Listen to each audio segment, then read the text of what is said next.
Today we have William Wilkinson. He is a University of Hertfordshire student who has recently graduated. Today they're going to be introducing their final year project, which is in which they created a artificial intelligence to control an intergalactic empire. So over to you, William. Thank you. So my AI was built using Python, the programming language. I used it was made. It is a machine learning algorithm, so it learnt everything to do itself. It used a machine learning algorithm called NEAT. Which combines neural networks and a natural selection algorithm together. So it randomly generates a collection of artificial intelligence that do random things, and it slowly improves. It weeds out the worst ones, and over time it improves.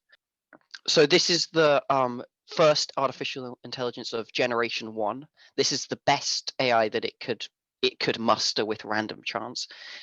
As you can see, it's just randomly throwing resources around. The ships you can see have two different colors on them, or you could see they've gone away for now. But you can see the blue ones contain equipment, the red ones contain raw resources. The equipment is used by the planets to maintain their population. If they don't have equipment, they begin a slow drain of population. The raw resources is used by the blue planets to make equipment, and the red planets mine the raw resources. This is dependent on the population, so the higher population, the more resources it gets, and then it slowly drains. The artificial intelligence gains points for the longer it keeps more planets alive, and is hit quite badly. I think it's hit badly with a debuff if it's hit badly if it doesn't manage to keep a planet alive. It's programmed in a way that it will prioritize overstocking of planets. This is to try and get it to preemptively send resources to different worlds, because this is, from my research, I worked out that this is something that they want from the logistical industry wants from shipping AI, that it calculates that a location, say a Tesco, needs more beans because of various factors in buying habits, and this should be better than when a person works out we need more beans. So they'll be looking at their stocks thinking, oh, we need beans, and boom, AI's already delivered 30 beans or whatever. Okay, now I will cut to the latest AI. Okay, this is the latest. I ran a simulation last night. We can see in the top corner the generations. This is generation 7, so this is 7 generations on from the last one, and this is AI 36. So as you can see, it's just limping along on one planet. You won't be able to see, but I can tell you how many. I can tell you what's on that planet. It currently has a population of 6 and has a lot of equipment. It's going to stay alive for a while. But this is what it does. It will just keep going through until eventually it develops a strategy. I can just cancel it. So you can see that it's improved drastically. It sends out a quick burst of resources, and it will keep doing this. So this is a descendant of the AI we saw previously. It's taken the best bits, and over time it's improved them via natural selection. But as you can tell, this process takes a while. So this works using genetic algorithms and the principle of natural selection. So the best AI versions of the AI go on to get another go at controlling the empire. Mm-hmm. I suppose this has a fitness function. How does that, which decides how good each of the AI solutions are, effectively how well it controlled the empire? Yeah. So, William, how does that fitness function work? So that fitness function works works out the percentage that the planet is supplied.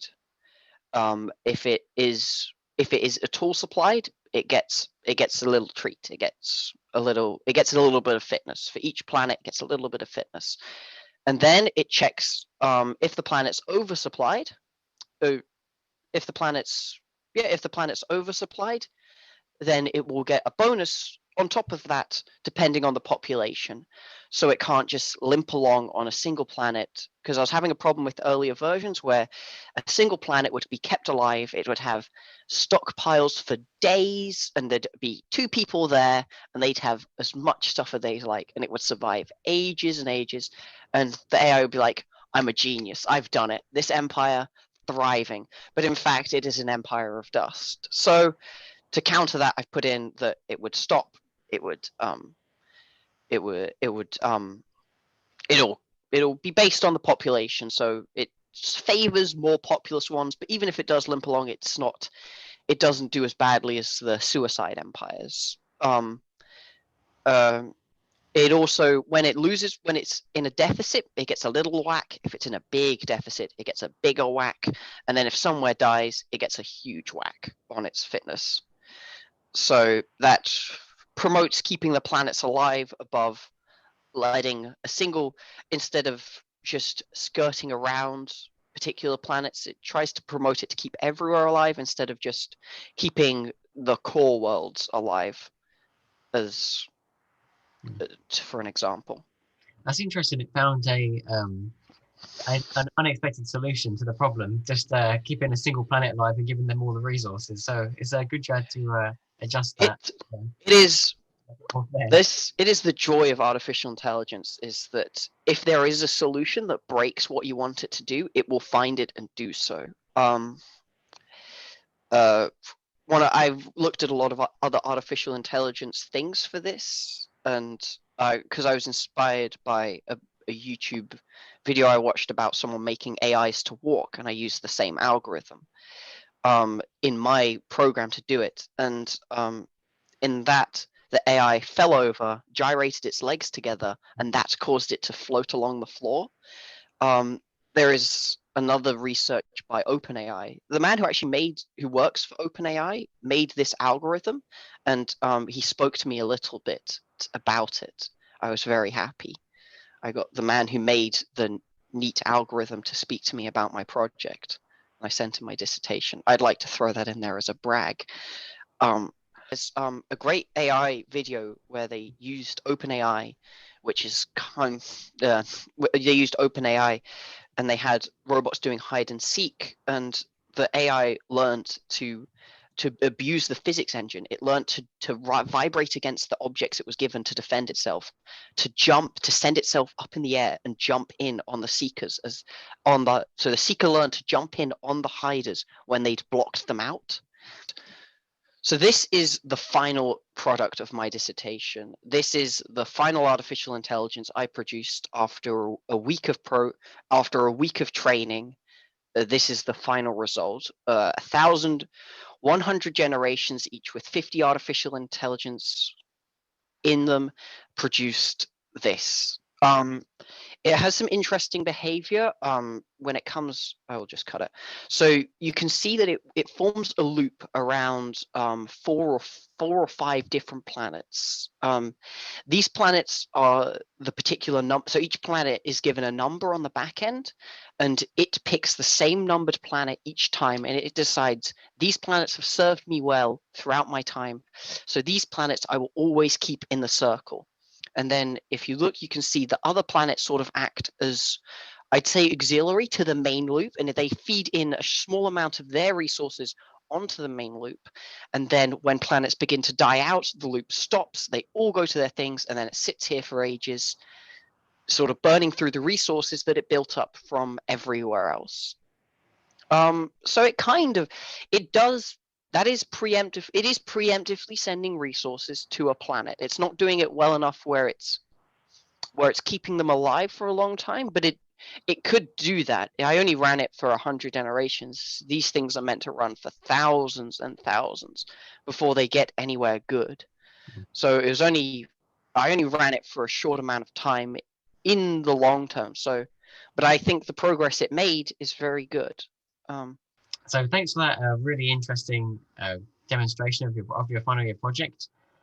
It's really good to see how you used a combination of neural networks and genetic algorithms based on the principle of natural selection to come up with a supply network that could support an intergalactic empire in this case. I think that way of visualizing the project was a really good idea. It kind of appeals to the Star Wars fan in me. So thank you very much for explaining that, William. You're very welcome. Thank you very much for having me.